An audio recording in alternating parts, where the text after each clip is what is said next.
Ouverture ce matin de la session d'octobre à l'Assemblée nationale. Au cours de cette dernière session de la législature en cours, les députés se penchent sur la loi des finances 2014 et les projets de loi en instance. Le premier tour des élections législatives est prévu pour le 24 novembre prochain. Pour parfaire le scrutin, les préparatifs vont bon train, de la distribution des dernières cartes NINA à la révision des listes électorales.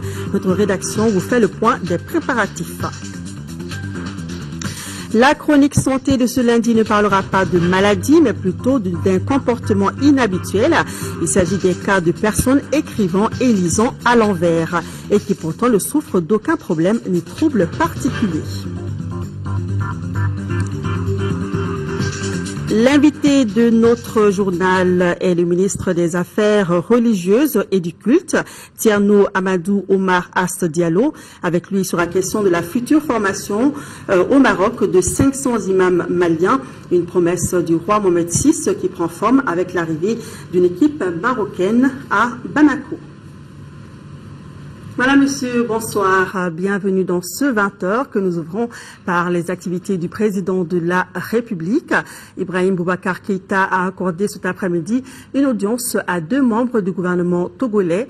Les 2 ministres étaient porteurs d'un message du président Faure Gnassingbé.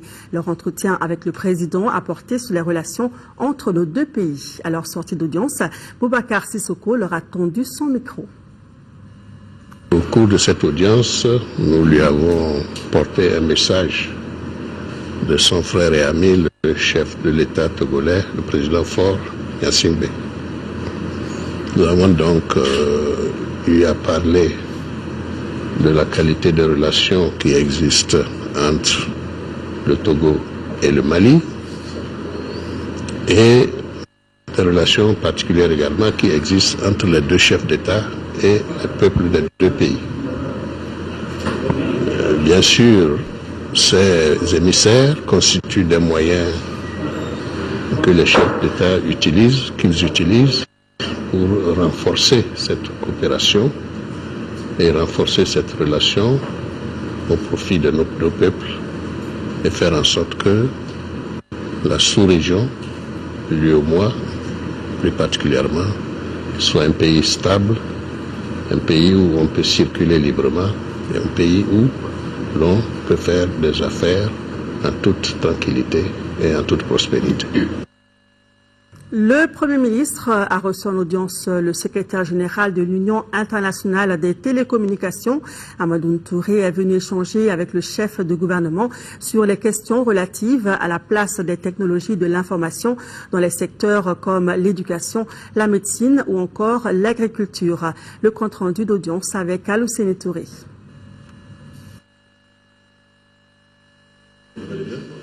L'Union internationale des télécommunications est l'organisme des Nations unies spécialisé dans le domaine des technologies de l'information et de la communication.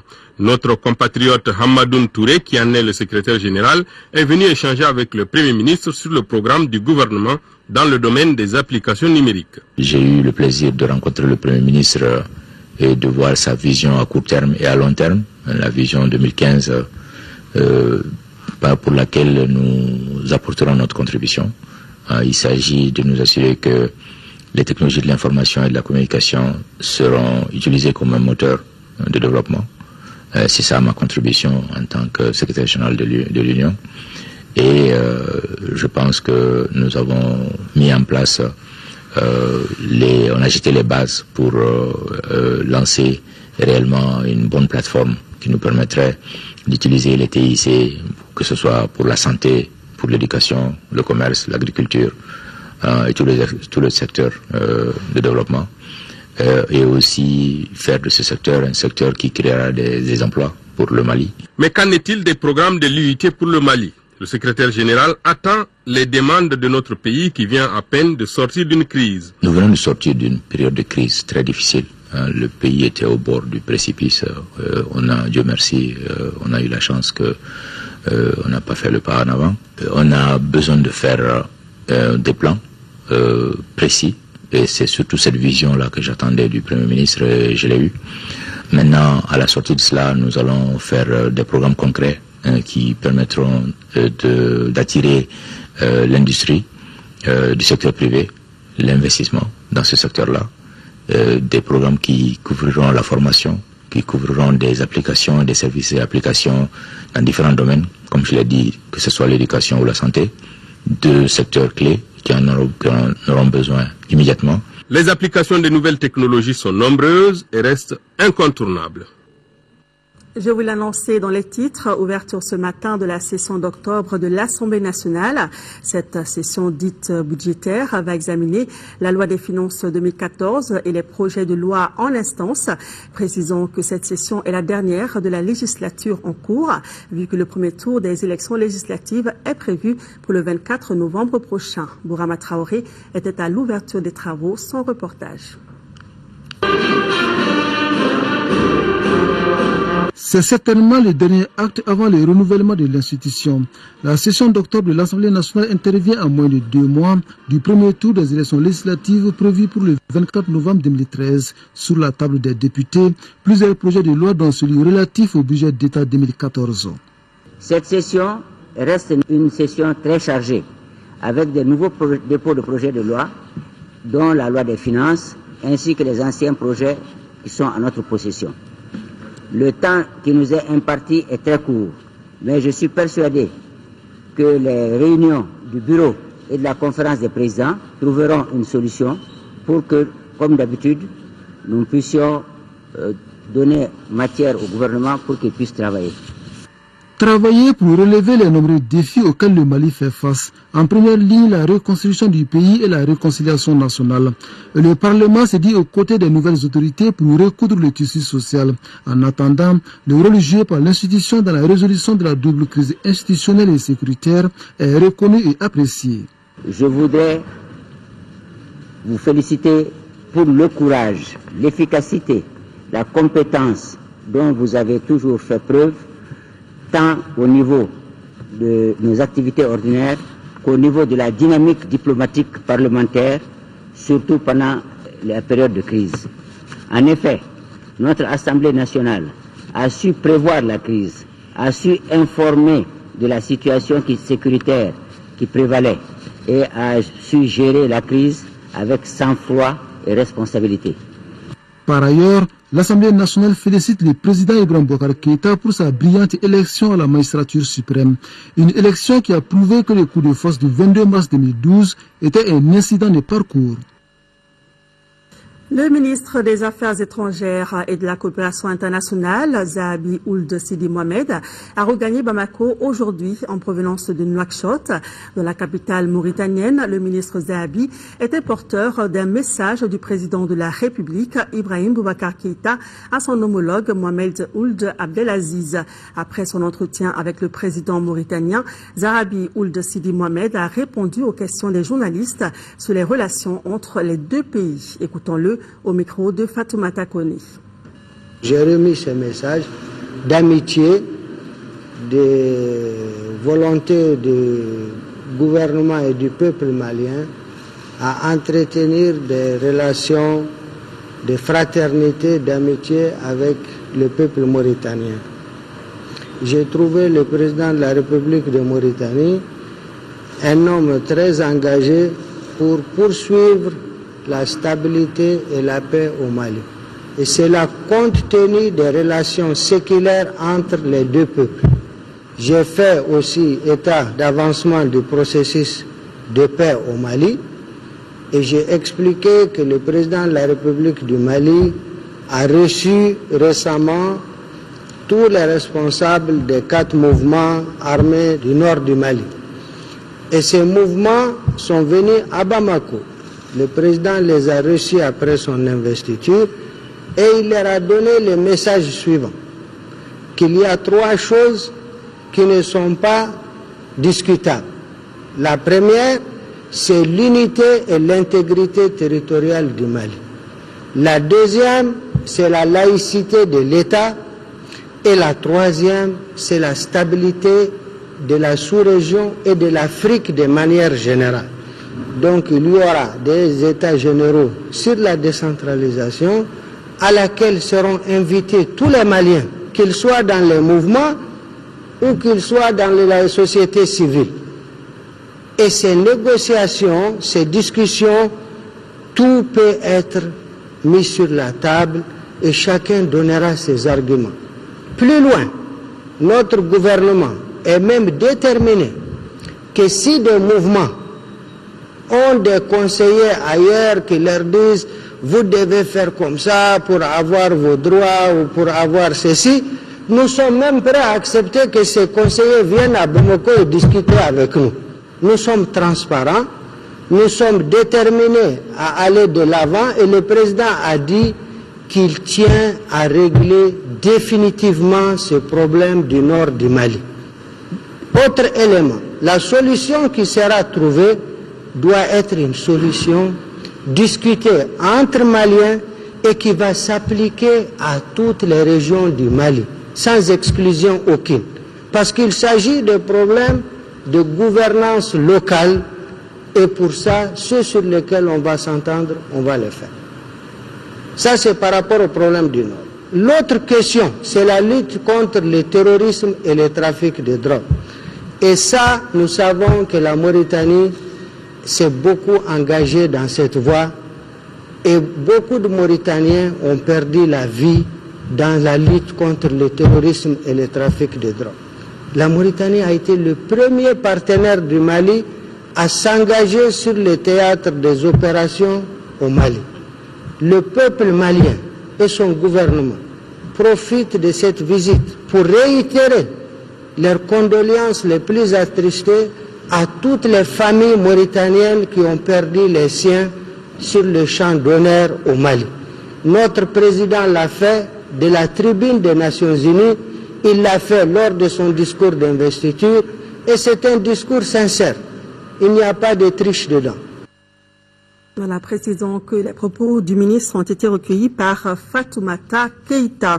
Et puis ajoutons que le ministre des Affaires étrangères a également reçu en audience une délégation d'associations de femmes réfugiées en Mauritanie, des femmes qui ont fait part de leur volonté de retourner au Mali. Le ministre s'est également rendu à la chancellerie du Mali à Nouakchott pour s'enquérir des conditions de vie et de travail du personnel diplomatique.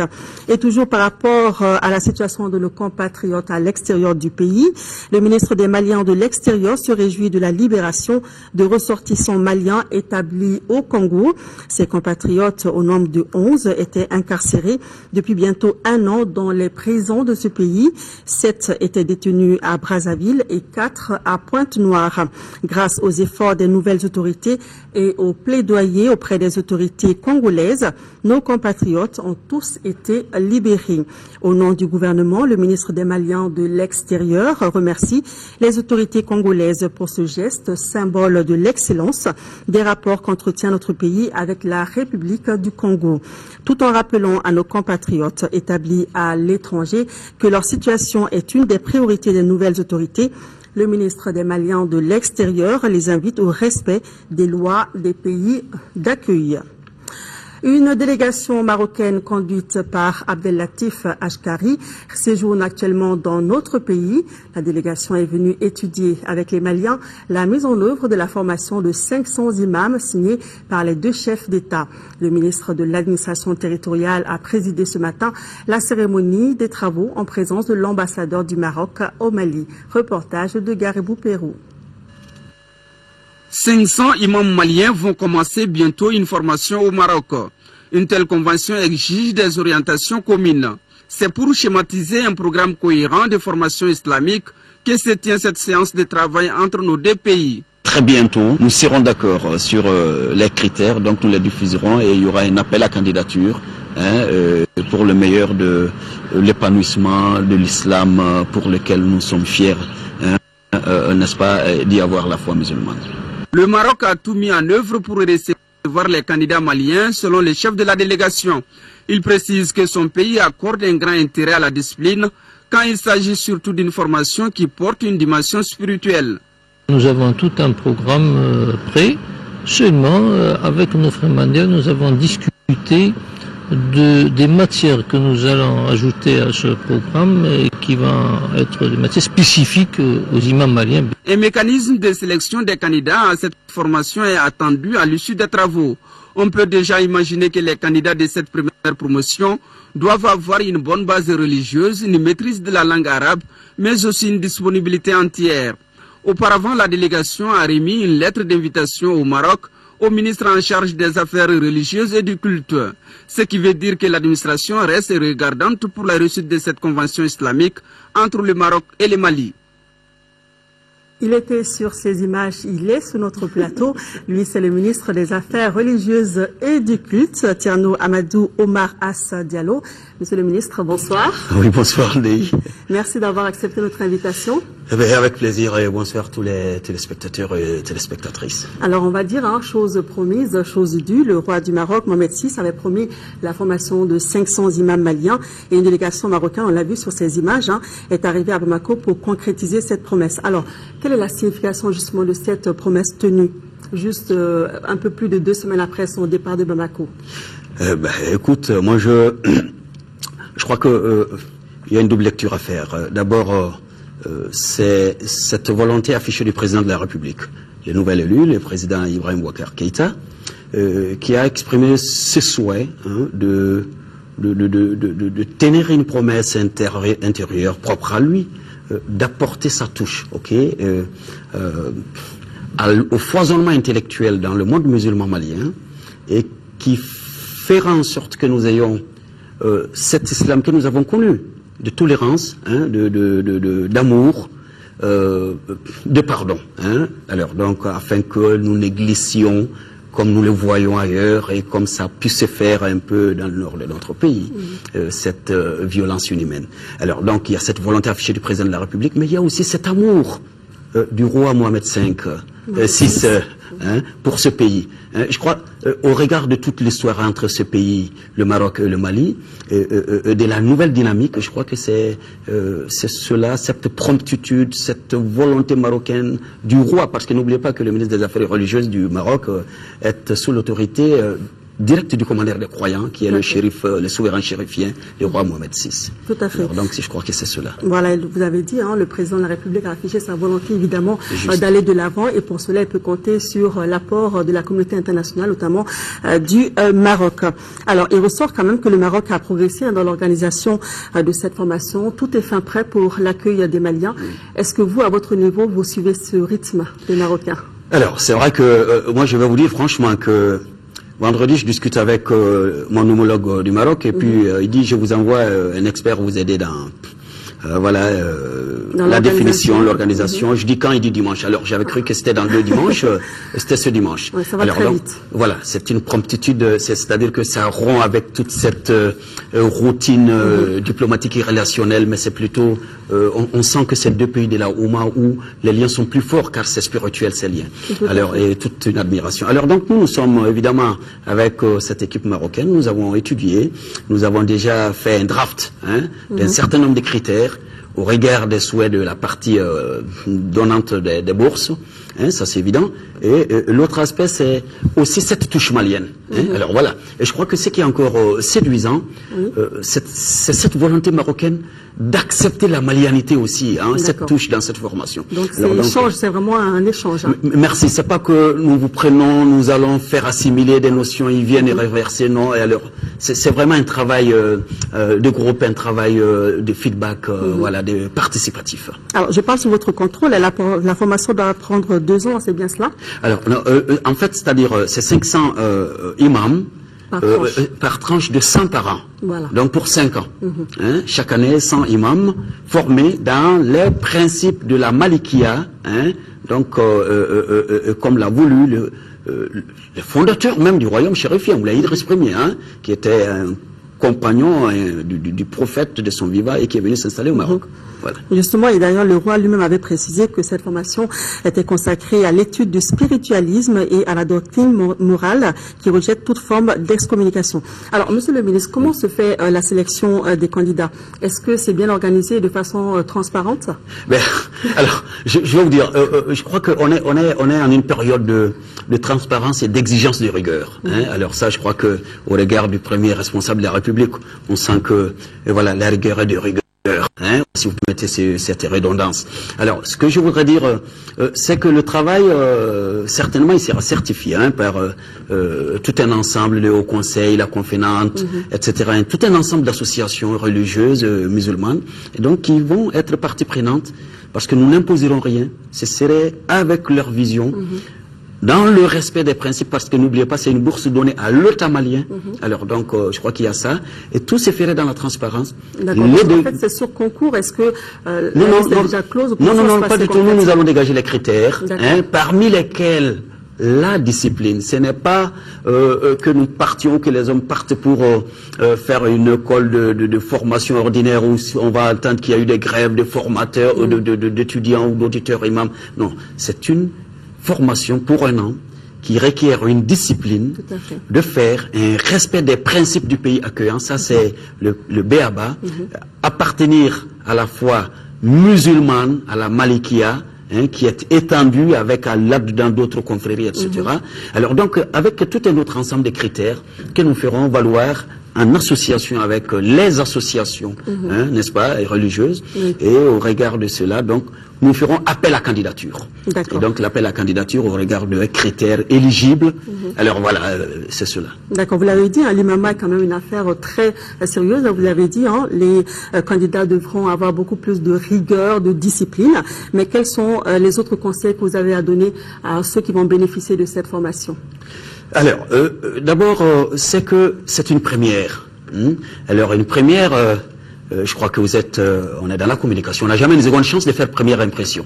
Alors, donc, je crois que cette première vague devra faire la fierté du Mali sur le plan moral, intellectuel, de la rigueur, afin qu'il y ait cet engouement, cette dynamique maintenue et que cette estime du souverain chérifien à l'égard de notre pays aille grandissant, parce qu'il y a d'autres secteurs d'activité qui seront donc, qui pourront donc être des éléments de relation plus poussés avec ces pays qui aiment tant le Mali et que le Mali aime. Tout à fait, surtout que les premiers évidemment vont servir d'exemple pour la suite du programme. En tout cas, nous souhaitons plein succès à cette opération. Merci. Et nous vous remercions d'être venus sur notre plateau. Merci à vous aussi. Pour nous éclairer évidemment sur le sujet. Oui, merci. Alors, nous allons poursuivre ce journal avec l'attaque dont a été victime ce lundi Gao, et le ministre de la Défense et les anciens combattants informent donc l'opinion nationale et internationale que tôt dans la matinée du lundi 7 octobre 2013, des terroristes présumés ont tiré des obus sur la ville de Gao. 3 des 4 engins ont explosé, provoquant le traumatisme de 2 femmes en état de grossesse et de 3 enfants. Un élément des forces armées de sécurité a également été blessé. Il a été évacué par la force Serval à Bamako. Le ministre rassure les populations qu'en coordination avec les partenaires de Serval et de la MINUSMA, notre dispositif a été renforcé. Le ministre salue le bon comportement des populations et les invite à garder leur calme et surtout à partager les informations avec les personnels des forces armées et de sécurité afin d'aider à traquer l'ennemi sous toutes ses formes. Alors, et suite à cette attaque, le collectif des ressortissants du Nord Coréen condamne avec la dernière rigueur ces actes de forfaiture. 5 obus ont donc été lancés aujourd'hui sur la ville de Gao et ont fait un blessé grave et des dégâts matériels importants, notamment dans le quartier Château. C'est le bilan provisoire de cet acte crapuleux posé par les ennemis de la paix et de la stabilité de notre pays. Pour évaluer les impacts de cette attaque, le chef de cabinet du gouverneur, le commandant de zone de la première région militaire et les chefs des services ont fait le tour des zones touchées. Les précisions de Daouda Zoumana Traoré depuis Gao. C'est aux environs de 6h30 que tout Gao a senti de grands bruits assourdissants qui ont créé une panique générale, surtout du côté du quartier Château, où la plupart de ces obus sont tombés. Oui, c'était des obus lancés sur la ville par des ennemis du Mali. Aussitôt, les forces de défense et de sécurité se sont mobilisées pour voir clair, pendant que l'aviation française était elle aussi en patrouille. Nous confirmons 5 impacts de roquettes de 122 mm qui ont été lancées à partir des positions nord de la ville. Pour le moment, les spécialistes estiment les obus explosés à 4, dont 3 au château et 1 à Baboundje 2. Quant au 5e, il est tombé dans une famille de Djedara à quelques encablures de la protection civile sans exploser. Un témoin a vu un obus tomber à côté de lui. Nous sommes en train de pétrir notre banco ici. Pour la première fois, j'ai entendu le bruit, c'est tombé au bas, vers le 8 là. La deuxième fois, c'est la même qui nous a effrayés. Parce que quand il tombait, il y a même les fracas là qui commençaient à tomber. Il y a eu des fillettes qui se sont affolées, mais on a eu quand même à les calmer. C'est le quartier Château qui a reçu d'importants dégâts par le biais d'un obus. Un militaire d'une trentaine d'années, gravement blessé à la tête, est pris en charge par les Français. C'est ce même obus tombé à côté d'une famille qui a occasionné un traumatisme chez 3 enfants et leur maman enceinte. À cela s'ajoute la façade nord de la concession d'Ousmane Yehia endommagée. Ce matin, j'étais à côté de la boutique quand j'ai entendu une explosion, 2 puis 3. Nous avons couru pour nous mettre à l'abri. Après, mon apprenti m'a appelé pour me dire que ma famille est touchée. Les autorités administratives de la région de Gao, après avoir rendu visite aux traumatisés, demandent à la population de la vigilance et de la collaboration. C'est assurément un grand coup à la stabilité, à la tranquillité des populations et au retour massif amorcé par les déplacés et les réfugiés. Mais c'est aussi un signal fort qui nous dit que l'ennemi n'est pas entièrement anéanti. Donc il faut la vigilance. Il faut la vigilance à tous les niveaux. Et les populations collaborent bien, sinon il y a quelque chose de plus grand qui s'est préparé que ça. Ça fait plus de 2 semaines que nous avons renforcé toute notre position autour de la ville. Il y a eu un renforcement des dispositifs sécuritaires tout autour de la ville. Il y a les patrouilles qui sont par-ci par-là et les populations nous ont donné beaucoup d'informations. Des recherches sont engagées déjà pour traquer les auteurs de cet acte odieux, nous a confié un responsable militaire déterminé à en découdre avec les terroristes. Nous rappelons que le ministre de la Défense et des anciens combattants rassure les populations qu'en coordination avec les partenaires de Serval et de la MINUSMA, le dispositif a été renforcé. Al-Qaïda au Maghreb islamique prévoyait la création dans le nord du Mali d'un État islamique qui ne sera pas étiqueté djihadiste. Dans un document trouvé en février dernier par nos confrères de RFI et de Libération, le chef d'AQMI, Abdelmalek Droukdel, dévoilait noir sur blanc son objectif pour le nord du Mali et la stratégie qu'il recommandait pour atteindre cet objectif. Le document en question date de juillet 2012. Depuis, les djihadistes ont été chassés du nord du Mali, mais le terrorisme n'est sans doute pas encore vaincu. C'est en tout cas ce que pense André Bourgeot. Il est directeur de recherche émérite au CNRS. Il évoque au micro de Yaya Konaté l'importance de ce document. Il est très important ça parce qu'il dévoile quelle était la stratégie définie par Droukdel. Droukdel, c'est quand même pas n'importe qui, hein, c'est lui le responsable d'AQMI, et avec un certain nombre de préceptes, de consignes et aussi de conception de l'épanouissement, de l'occupation territoriale à la recherche d'une adhésion populaire. C'est ça qui me paraît important au vu du contenu de ce document. La touche d'un fin stratège, à votre avis ? En tout cas, je pense que c'est une stratégie qui s'inscrit dans la durée et qui n'utilise pas la violence comme moyen d'adhésion des populations. Au contraire, loin de là, il procède par phase, en conséquence de quoi je pense qu'il a une certaine idée de la prise de conscience des populations pour adhérer au salafisme djihadiste et ne pas passer par la brutalité. J'observe que face à cette conception, qui est une conception je dirais assez classique, visant à une adhésion populaire. J'insiste sur cet aspect parce que c'est vraiment le contenu et l'objectif du document. Doucement, procédons par phase et certainement pas par brutalité. Or, dans les faits, c'est exactement le contraire qui s'est passé. Mais est-ce que c'est une méthode traditionnelle d'AQMI de procéder par douceur et non par brutalité? Je pense que quand même c'est assez particulier en ce qui concerne la zone sahélienne d'une part, et d'autre part ça renvoie aussi aux modalités de sanctuarisation d'AQMI. AQMI s'est sanctuarisé, disons grosso modo, à partir des années 2003, 2005, et plus particulièrement 2006, 2007, à partir du moment où AQMI a été reconnu comme étant un élément d'Al-Qaïda. Ça me paraît important. Donc ça montre bien des capacités d'adaptation aux réalités locales.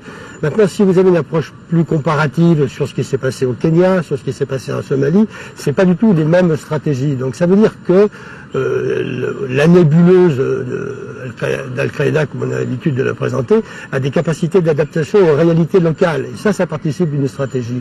Ça veut dire que le contenu renvoie à une réflexion adaptée aux conditions sociologiques et politiques du septentrion. Voilà à l'instant André Bonjour, directeur de recherche émérite au CNRS. Il évoquait au micro de Yaya Konaté l'importance du document trouvé en février dernier par nos confrères de RFI et de Libération qui parlait de la stratégie d'AQMI dans le nord du Mali.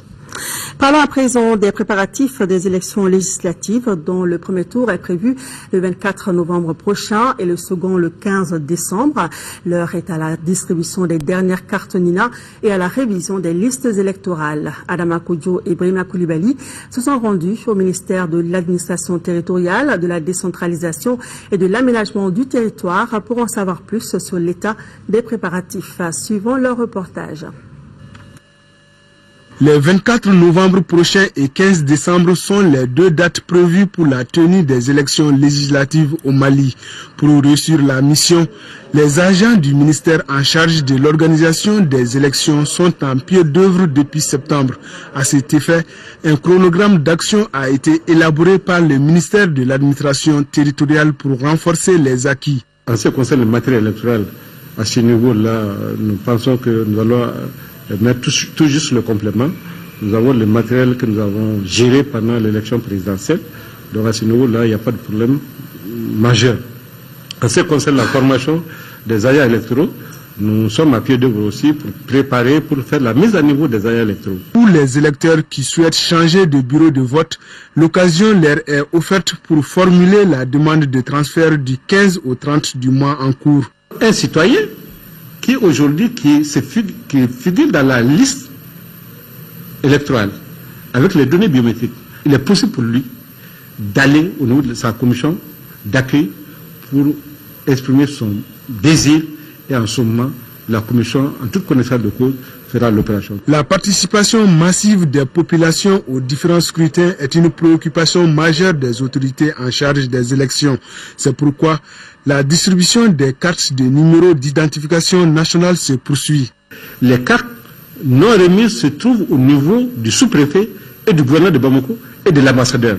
Donc, les citoyens ont la possibilité d'aller au niveau du gouverneur du district de Bamako, au niveau de son ambassade ou de son consulat, ou au niveau de son sous-préfet pour aller retirer sa carte. Concernant le dépôt de candidature pour les législatives dont la date limite est fixée au 10 de ce mois, le ministère n'a pas encore de chiffres. Cependant, l'engouement est au rendez-vous dans la marche pour l'Assemblée nationale. L'instruction a été donnée aux différents représentants de l'État, et surtout les représentants de l'État qui se trouvent au niveau des cercles, puisque les candidats éventuels doivent déposer les candidatures à leur niveau, au niveau de chaque cercle.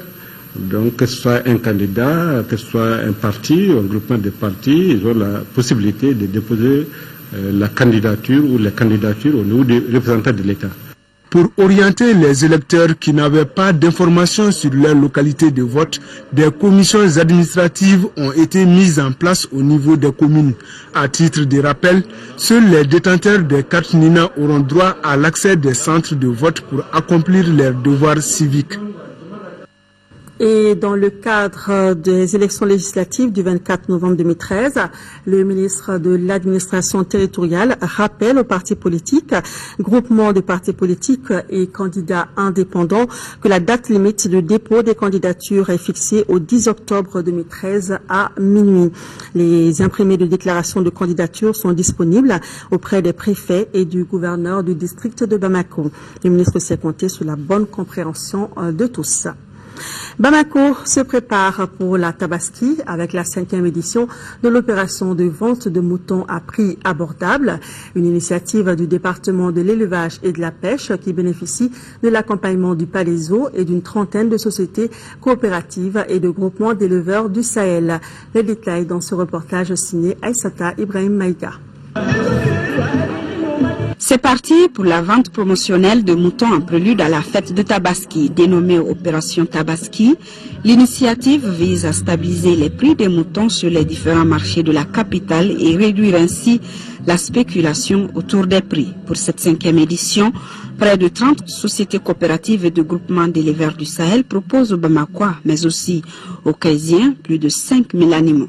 La première édition de l'opération Tabaski a vu le jour en 2009 et depuis elle a lieu tous les ans à Bamako et cette année simultanément à Caille. Cette opération vise à améliorer également les revenus des agro-éleveurs du Sahel occidental par la promotion et le développement durable de la filière de production animale. En plus de l'aspect commercial, l'opportunité est offerte aux éleveurs de procéder au déstockage de leur cheptel, ce qui favorise l'accroissement rapide du cheptel. Cette opération qui rentre dans le cadre de la valorisation des produits animaux, option stratégique du ministère du Développement rural, permet de mettre à la disposition des populations du district des animaux de qualité provenant des périmètres pastoraux aménagés à des prix abordables. Les prix varient entre 25 000 et 100 000 francs CFA selon la catégorie. Le premier choix est constitué des plus gros béliers. Ceux-ci sont marqués avec la couleur verte et sont cédés entre 75 000 et 100 000 francs CFA. Le deuxième choix, les béliers moyens, cédés entre 50 000 et 75 000, identifiables à leur marquage jaune. Et les moutons classés en troisième catégorie et pas assez nombreux cette année, qui sont marqués au rouge et dont les prix varient entre 50 000 et 25 000 francs CFA. Pour vous en procurer, rendez-vous au stade municipal de l'hippodrome en commune 2 du district de Bamako, à l'annexe du terrain Chaba à Lafiabougou, commune 4, au stade municipal Suleiman Mori Koulibaly à Tourkorobougou, commune 5, et au stade municipal de Sogoniko en commune 6. Voilà, le rendez-vous est pris. À Kaïl, on se prépare également pour la Tabaski. L'opération de vente promotionnelle de moutons vient d'être lancée ce lundi à Kaindi. Sur place, les prix varient entre 50 000 et 85 000 francs CFA. Quand surtout qu'à noter. Initiée par le Palaiso et ce depuis 2010, cette 4e opération de vente promotionnelle de moutons a pour objectif de permettre à des centaines de chefs de famille d'acquérir le mouton de Tabaski à un coût plus attrayant que celui du marché. Les prix varient entre 50 000 et 85 000 francs CFA. Permettez-moi tout d'abord de remercier les agro-éleveurs et passeurs qui ont accepté de prélever sur leurs troupeaux, et cela sans financement cette année, pour rendre cette cérémonie possible et du coup permettre à leurs parents de la commune de Caille et environ d'avoir des moutons pour la Tabaski à des prix inférieurs à ceux du marché courant. L'adjoint au maire de la commune urbaine de Caille, Issa Kanouté, a quant à lui exprimé toute sa satisfaction pour cette opération de vente promotionnelle de moutons de Tabaski, dont l'action contribuera à faciliter et à sécuriser l'approvisionnement de la ville en moutons de Tabaski. Dans le souci d'augmenter les effectifs présentés, je voudrais inviter les banques et les systèmes de microfinance à soutenir ces opérations de vente promotionnelle. La contribution des établissements financiers permet de développer le sous-secteur élevage par le biais de la filière bétail-viande. À noter que cette cérémonie s'inscrit dans le cadre des activités du mois de la solidarité en cours et à un moment où notre pays sort de la plus grave crise de son histoire. À l'issue des différentes allocutions, le directeur de cabinet et sa délégation ont procédé à la visite des stands contenant les moutons. Nous sommes aujourd'hui, premier lundi du mois d'octobre. C'est la journée mondiale de l'habitat. La mobilité urbaine, c'est le thème sur lequel la journée est commémorée avec un nouveau département de l'urbanisme et en charge de la politique de la ville. La tenue d'une telle journée avec un tel thème vient à point nommé. Focus sur la journée mondiale de l'habitat avec Alpha Meiga qui s'est entretenu avec le ministre de l'urbanisme et de la politique de la ville, Moussa Mara. La mobilité et l'accès aux biens et services sont essentiels pour le fonctionnement des villes et des villages. Et c'est là tout le sens d'une journée mondiale, celle consacrée à l'habitat et célébrée chaque premier lundi du mois d'octobre. Le thème de cette année est la mobilité urbaine. Cela nécessite que la ville soit bien planifiée, son organisation soit bien planifiée et que cette planification soit rigoureusement suivie pour que le trajet entre les zones de résidence et les zones d'activité soit le plus facile possible. La tenue de la journée mondiale de l'habitat vise surtout à alerter la communauté internationale. La raison est toute simple, réfléchir sur l'état des villes et villages. Et cela se justifie avec un nouveau département de l'urbanisme, mais cette fois-ci en charge de la politique de la ville. La politique que nous avons la charge de mettre en place à la demande du président de la République et du Premier ministre, c'est de faire en sorte que quel que soit le type de ville, c'est que le niveau d'équipement, le niveau de convivialité soit à hauteur de souhait. Et quel que soit le type de ville, c'est que le citoyen s'y sente à l'aise. Et que chaque ville, en fonction de sa catégorie, puisse vivre pleinement ses potentialités. En attendant, il faut souligner que le combat pour nos villes et villages bien planifiés et surtout une mobilité bien organisée reste une préoccupation des pouvoirs publics et des populations. Restons avec la journée mondiale de l'habitat. L'Union des associations pour le développement et la défense des droits des démunis a célébré hier dimanche cette journée avec son partenaire Amnesty International Mali. Il s'agissait d'informer et de sensibiliser les pouvoirs publics sur la situation des personnes victimes de litiges fonciers dans le district de Bamako. Reportage Nouroum Sissoko. C'est le site de Bougouba, jadis occupé par les malades blanchis de la lèpre à l'ACI 2000, qui a abrité la manifestation de la Journée mondiale de l'habitat. Cette célébration, 4e du genre, est organisée par un regroupement de 142 associations de défense de victimes du foncier, en partenariat avec Amnesty International Mali. Nous sommes des victimes de déguerpissement, des gens qui ont eu les maisons démolies. Et c'est dans ce cadre que nous commémorons la journée de l'habitat avec nos amis, les partenaires, comme l'Amnesty International. Le partenariat entre l'Union et Amnesty International Mali a permis l'atteinte de certains résultats. Nous les avons renforcés dans le plaidoyer et le lobbying. Nous avons ôté de leur action le caractère violent qu'ils avaient. Et pour avoir vraiment accès aux autorités, pour qu'ils puissent se faire entendre. Le ministre de l'Urbanisme et de la politique de la ville a pour sa part promis que son département veillera sur le foncier. Au nom des autorités de la République, je voudrais ici m'engager à faire tout ce qui est en notre pouvoir pour réduire les inégalités, les injustices et réparer au maximum les conséquences des injustices qu'ont trop souffert les populations. Le moins que l'on puisse dire, c'est que les victimes du foncier fondent beaucoup d'espoir sur les nouvelles autorités.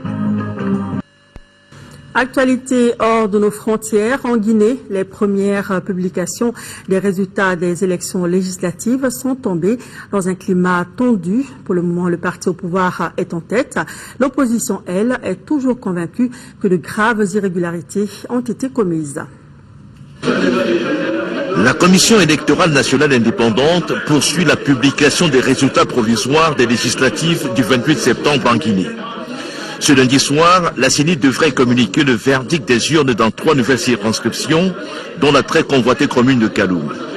Pour l'heure, sur les 38 sièges à attribuer au scrutin uninominal, 31 sont pourvus. Le Rassemblement du peuple de Guinée, le parti du président Alpha Condé, arrive en tête avec 16 députés. Il est suivi de l'Union des forces démocratiques de Guinée qui obtient 12 sièges, loin devant l'Union des forces républicaines de Sidia Touré, 2 députés. Pour prévenir toute contestation, la CENI insiste sur la transparence qui caractérise les opérations de totalisation des votes. Nous avons mis en place tout un dispositif pour qu'aucun vote, je dis bien aucun vote, ne soit détourné de sa destination. Les résultats des 76 sièges à attribuer à la proportionnelle, eux aussi tombent, mais au compte-gouttes et dans un climat de tension. Illustration de ce climat, l'attaque contre le siège de l'Union des forces démocratiques de Guinée, le principal parti d'opposition. L'attaque perpétrée dans la nuit de samedi à dimanche a causé d'importants dégâts matériels. J'ai pris contact avec le procureur de la République au niveau du tribunal de première instance de Conakry pour l'informer de la situation. Ce lundi, le comité de suivi de l'accord du 3 juillet sur les élections législatives s'est de nouveau réuni à Conakry pour tenter de désamorcer la crise post-électorale en Guinée. Cette nouvelle réunion pourrait accoucher d'une souris. L'UFDG a invité ses militants à se tenir prêts à descendre dans la rue pour contester les résultats publiés par la CENI. Le président de la République, Ibrahim Boubacar Keïta, a adressé un message de compassion au président de la République italienne, message ainsi libellé suite au naufrage d'une embarcation intervenue au large de Lampedusa le jeudi 3 octobre 2013, occasionnant des pertes en vie humaine, des blessés parmi des migrants venus de la Corne de l'Afrique.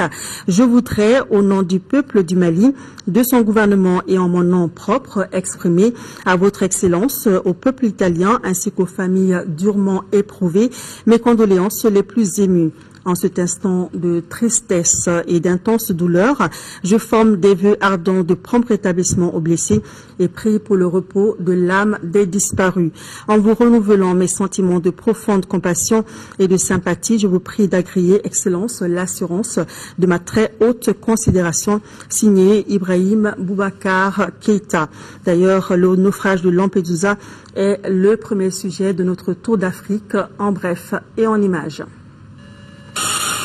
Les recherches sous-marines ont repris au large de Lampedusa. Les plongeurs bénéficient de bonnes conditions météo pour explorer l'arrière de l'embarcation avant de pénétrer dans la cale. C'est là que pourraient encore se trouver les corps des migrants piégés lors du naufrage. Les sauveteurs, qui ont récupéré 211 corps, redoutent que le nombre de victimes atteigne 300 voire 360. Les autorités italiennes se tournent vers l'Europe. Nous demandons une attention particulière de la communauté européenne, de l'Europe, pour qu'elle comprenne que ses frontières sont la porte de l'Europe. Les pays de l'Europe du Sud réclament un mécanisme global de répartition des demandes d'asile. Avec 30 000 migrants comptabilisés depuis le début de l'année, le continent fait face à un afflux exceptionnel qui est 4 fois supérieur aux arrivées de 2012. La police kenyane offre une récompense de 4 300 € pour tout renseignement sur les propriétaires d'une voiture qui a servi au commando lors de l'attaque du centre commercial Westgate de Nairobi. Sur la base d'images de surveillance, les autorités kenyanes ont également revu à la baisse le nombre de terroristes impliqués, passant de 15 à 4 ou 6. La police dit avoir identifié 4 agresseurs. Il s'agirait de 3 Somaliens et d'un Kenyan d'origine somalienne. Les autorités nigériennes engagent un bras de fer avec la société française Areva qui exploite les mines d'uranium dans le pays. Principal producteur de ce minerai, le Niger est aussi l'un des pays les plus pauvres du monde. Jusqu'à présent, nous, parti nigérien, nous estimons que nous ne bénéficions pas de la valeur véritablement, disons, des revenus qui doivent être ceux d'un pays qui détient effectivement les ressources naturelles. Selon le Premier ministre, les contrats de 2 sites basés dans le nord du pays arrivent à terme en fin d'année et doivent être révisés. Retour à l'actualité nationale avec un problème qui reste récurrent. Il s'agit de la gestion des déchets ménagers dans le district de Bamako qui semble atteindre des proportions inquiétantes. L'illustration en est le quartier Dravela Bolibana de la commune 3 du district de Bamako où les habitants frustrés ont déversé hier des tas d'ordures sur la voie publique. Ces détritus étaient visibles du commissariat du 2e arrondissement jusqu'à la voie qui aboutit au boulevard de l'Indépendance. Lamine Keita est allé voir. C'est dimanche 6 octobre 2013, aux environs de 13h, que ne fut la surprise des usagers de la voie principale allant du commissariat du 2e arrondissement au boulevard de l'Indépendance. Sur cet axe, les habitants de Dravela Bolibana ont déversé des tas d'ordures. Une manière pour eux de manifester leur colère et leur désespoir face à l'inaction des GIE et des autorités municipales par rapport à la gestion des déchets qui polluent leur environnement. Au passage de notre équipe, la voie était dégagée, la voirie avait commencé à enlever les ordures, mais la tension était toujours palpable. Hier, tellement la population était énervée avec les ordures. Depuis plus d'un mois, on n'arrive pas à respirer dans le quartier. Trop de moustiques. C'est pour cela que la population s'est révoltée. Ils ont pris les ordures, ils ont mis sur la route. Ce n'est pas un problème propre au GIE. C'est un problème de manque de dépotoir. Quand les GIE ramassent les ordures, ils ne savent pas où aller verser les ordures. Pour leur part, les GIE accusent la mairie de la commune 3 de les avoir intimés d'arrêter momentanément le travail pour raison de place au dépôt de transit. On a même fait une réunion par rapport à ça à la mairie et avec les chefs de quartier. Donc les maires même ont participé à la réunion. Le problème de déchets à Bamako, tout le monde sait ce qui se passe aujourd'hui. C'est pas facile. Sa gestion devient de plus en plus difficile.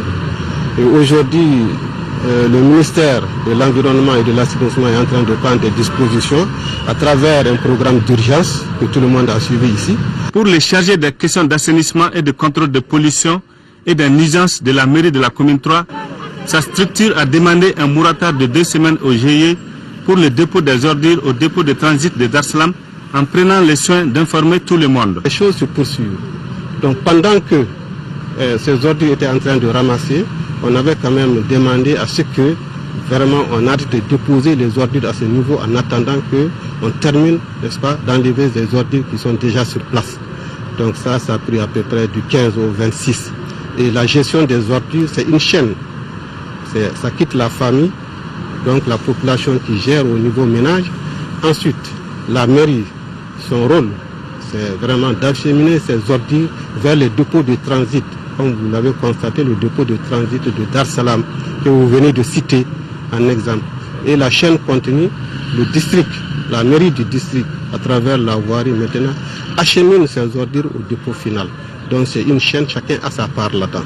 Les chefs de quartier en appellent à l'esprit citoyen des habitants de son quartier. J'en appelle à la population, au bon civisme de la population, de se patienter, parce que ce problème-là nous incombe tous. L'assainissement nous incombe tous. De se patienter, c'est que de donner du temps aux autorités pour trouver une solution à ce douloureux problème. Face à l'inefficacité des systèmes de collecte des ordures ménagères dans notre pays, il est temps d'imaginer une autre formule pour régler définitivement la question.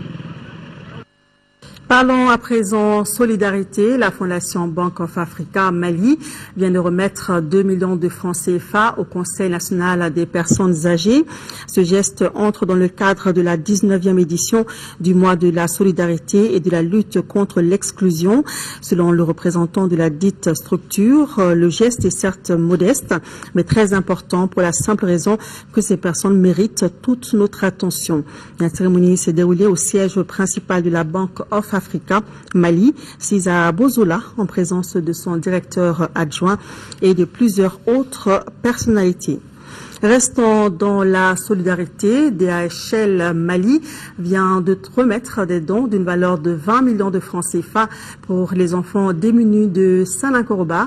Le don est composé de riz, de sucre, de kits, de médicaments et de moustiquaires, entre autres. Alpha Mega. C'est à une trentaine de kilomètres de Bamako, précisément à Saint-Lankoroba, dans la région de Koulikoro, que DHL a exprimé son élan de solidarité à l'endroit des enfants démunis de la localité. Le don est composé de riz, de sucre, des kits scolaires, des médicaments, des moustiquaires imprégnés, des tables-bancs, des chaises métalliques et des rideaux pour les salles de classe. Le don est estimé à près de 15 millions de francs CFA. L'acte que nous posons aujourd'hui s'inscrit dans la droite ligne de la volonté du groupe DHL International de soutenir les projets de développement durable dans le cadre de notre stratégie de responsabilité sociale. Pour cette raison, nous avons décidé de faire de la responsabilité sociale l'un des axes majeurs de notre stratégie 2015, sous le slogan « Living Responsibly ». Autre action de citoyenneté, c'est l'organisation d'une journée du volontariat par DHL. Pour cela, une centaine d'agents ont été mobilisés pour la cause.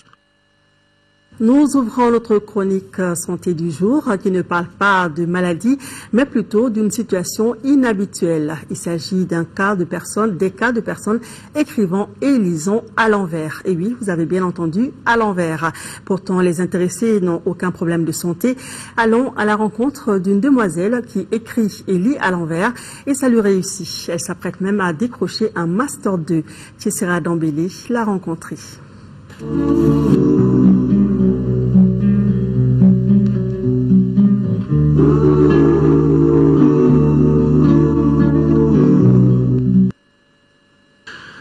Fatmata Kanouté, 27 ans, étudiante en journalisme à Abidjan, répond aux questions d'un neurologue.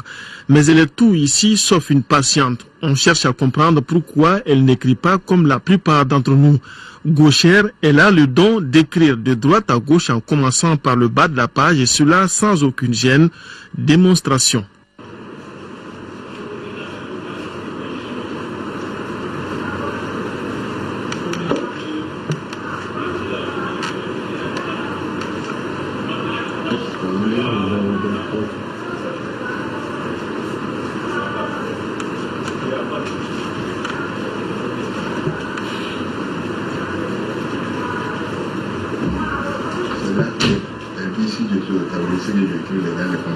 Au Mali, le paludisme représente la principale cause de mortalité et de morbidité. La transmission du paludisme est saisonnière. Au Mali, le paludisme représente la principale cause de mortalité et de morbidité. La transmission du paludisme est saisonnière. En stage à la rédaction du journal parlé de l'ORTM, Mademoiselle Kanouté est devenue une véritable attraction pour tous. Détentrice d'une maîtrise en droit international de l'université de Bamako, elle poursuit actuellement ses études en vue de l'obtention d'un Master 2 en journalisme. Elle a toujours écrit de cette manière et le début de ses relations avec les enseignants n'a pas été traumatisant. Au tout début, ils essayaient de me forcer, quoi. Mais finalement, mes parents ont dû profiter de laisser comme ça.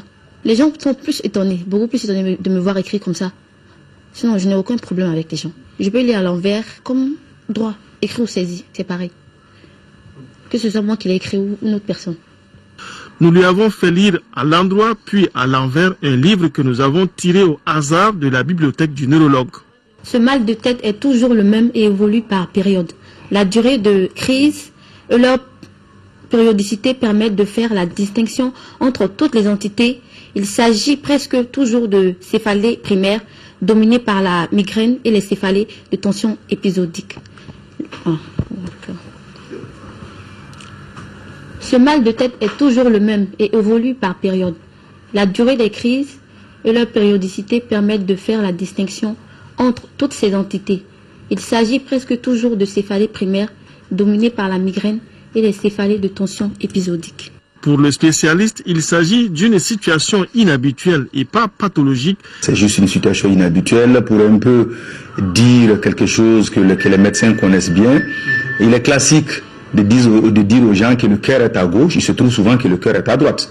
Donc c'est un peu des atypies de ce genre relèvent de ce type de situation. C'est plutôt dans des situations atypiques où l'orientation ne s'est pas faite comme le classique, c'est ça qui amène à des troubles de ce genre. Un des troubles les plus connus qui ressemble un peu à ça, qu'on appelle, c'est le syndrome de Gertzmann. Le syndrome de Gertzmann, vous avez vu, quand je lui ai dit de poser 12 plus 14 heures, elle a renversé. Dans le syndrome de Gertzmann, c'est classique. C'est un problème de renversement. Les choses sont renversées sur le cerveau. Notre héroïne du jour a donc échappé belle. Elle n'a pas été contrainte d'écrire avec la main droite. Pourtant, il n'est pas rare de voir des parents ou des enseignants tenter de forcer un enfant gaucher à écrire avec la main droite. Ce n'est pas la peine de contrarier l'enfant à écrire avec la main droite ou à la main gauche. Qu'on soit gaucher ou droitier, on peut bien écrire et bien apprendre. Ça n'a rien à voir, ce n'est pas pathologique. Toute seule, Kanouté lit plutôt à l'envers pour être totalement à l'aise. Tenter de lire à l'endroit comme la plupart d'entre nous est pour elle une façon de ne pas attirer l'attention des autres. Et quand on lui parle de lecture à l'envers, cela provoque chez elle un sourire. Ce n'est pas réellement à l'envers puisqu'elle lit correctement.